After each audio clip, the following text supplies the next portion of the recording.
2వ రాజులు 11. అహజ్యా తల్లైన అతల్య తన కుమారుడు మృతి పొందినని తెలుసుకొని లేచి రాజకుమారులందరినీ నాశనము చేశాను. రాజైన యెహోరాము కుమార్తె అయిన అహజ్యాను, సహోదరి అయిన యెహోబేష, అహజ్యా కుమారుడైన యెహోషును హతమైన రాజకుమారులతో కూడా చంపబడకుండా అతని రహస్యంగా తప్పించను. కనుక వారు అతని దాదిని పడుకు గదిలో అతల్యాకు మరుగుగా ఉంచి ఉండుట చేత అతడు చంపబడకుండెను. అతల్యా దేశంలో ఏలుచుండగా అతడు 6 సంవత్సరంలో యెహోవా మందిరము దాదితో కూడా దాచబడి ఉండెను.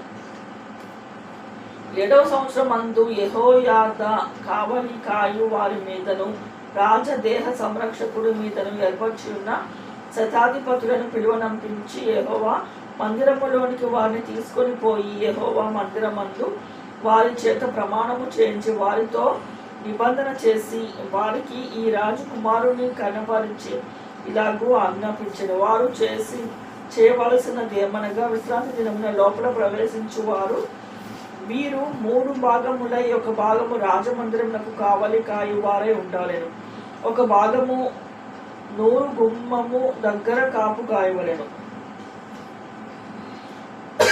1 భాగము కాపు కాయు వారి వెనుకటి గుమ్మము నొద్ద ఉంచవలను. ఈ ప్రాకారం మందిరమును భద్రపరచుటకే మీరు దానిని కాచుకొని ఉండవలెను. మరియు విశ్రాంతి దినమున బయలుదేరు మీ అందరిలో 2 భాగములు రాజు దగ్గర యెహోవా మందిరమునకు కాపు కాయు వారే ఉండవలెను. మీలో ప్రతి మనిషి తన ఆయుధములను చేత పట్టుకొని రాజు చుట్టూ కాచుకొని ఉండవలెను. ఎవడైనా పంక్తులలో ప్రవేశించినలా వానిని చంపవలెను. రాజు బయలుదేరి సంచరించినప్పుడెల్లా మీరు అతని యొద్ద ఉండవలెను. శతాధిపతులు యాజకుడైన యెహోయాదా తమకిచ్చిన ఆజ్ఞలన్నిటి ప్రకారము చేసి ప్రతి మనిషి తన మనుషులను తీసుకుని విశ్రాంతి దినమున లోపల ప్రవేశించవలసిన వారితో విశ్రాంతి దినమున బయలుదేరవలసిన వారితో కలిసి యాజకుడైన యెహోయాదా యొద్దకు వచ్చెను. యాజకుడు మందిరంలో ఉన్న దావీదు వీటిలను డాళ్లను శతాధిపతులను అప్పగింపగా కాపు కాయు వారిలో ప్రతి మనిషి తన ఆయుధములను చేత పట్టుకొని బలిపీఠము చెంతను మందిరము కూడుకొని మొదలుకొని ఎడమ కొన వరకు రాజు చుట్టూ నిలిచిరి. అప్పుడు యాజకుడు రాజకుమారుని బయటకు తోడుకొని పోయి అతని తల మీద కిరీటము పెట్టి ధర్మశాస్త్రమందు అతని చేతికిచ్చిన తరువాత వారు అతనికి పట్టాభిషిక్తులుగా చేసి చప్పట్లు కొట్టి రాజు చిరంజీవి ఎగురుగాక అని చాటించిరి. అతల్య కాయు వారును జనులను కేకలు వేయగా విని యెహోవా మందిరమందున్న జనుల దగ్గరకు వచ్చి రాజు ఎప్పటి మర్యాద చొప్పున 1 స్తంభము దగ్గర నిలుచుటయు అధిపతులను బాకా ఊదు వారిని రాజునొద్ద నిలవబడుటయు దేశపు వారందరూ సంతోషించుచు శృంగధ్వని చేయుటయు చూచి తన వస్త్రములను చింపుకొని ద్రోహము అని కేక వేయగా యాజకుడైన యెహోయాదా సైన్యములోని శతాధిపతులకు యెహోవా మందిరమందు ఆమెను చంపకూడదు, పంక్తులు బయటకు ఆమెను వెళ్ళగొట్టుడి, ఆమె పక్షపు వారిని ఖడ్గం చేత చంపుడని ఆజ్ఞయించాను. కనుక మందిరములోనికి గుర్రములు వచ్చు మార్గం ఆమెకు దారి ఇచ్చిరి. ఆమె వెళ్ళిపోగా వారు ఆమెను అక్కడ పట్టుకొని చంపిరి.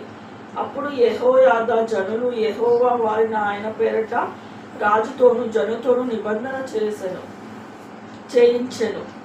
మరియు అతడు రాజు పేరట జనులను నిబంధన చేయించెను. అప్పుడు దేశము జనులందరూ బయలు గుడికి పోయి దానిని పడగొట్టి దాని బలిపీఠములను ప్రతిమలను చిన్న భిన్నములు చేసి బయలునకు యాజకుడైన మత్తానును బలిపీఠంలో ముందర చంపి వేసిరి. మరియు యాజకుడైన యెహోయాదా యెహోవా మందిరము కాచుకొనుటకు మనుషులను నియమించెను. అతడు శతాధిపతులను అధికారులను కాపు కాయు వారిని దేశపు జనులందరినీ పిలిపింపగా వారు యెహోవా మందిరమునున్న రాజును తీసుకొని కాపు కాయు వారి గుమ్మము మార్గమున రాజనగరునకు రాగా రాజు సింహాసనము మీద ఆసీనుడైన. మరియు వారు రాజనగరు దగ్గర అతల్యాను ఖడ్గము చేత చంపిన తరువాత దేశ జనులందరినీ సంతోషించిరి.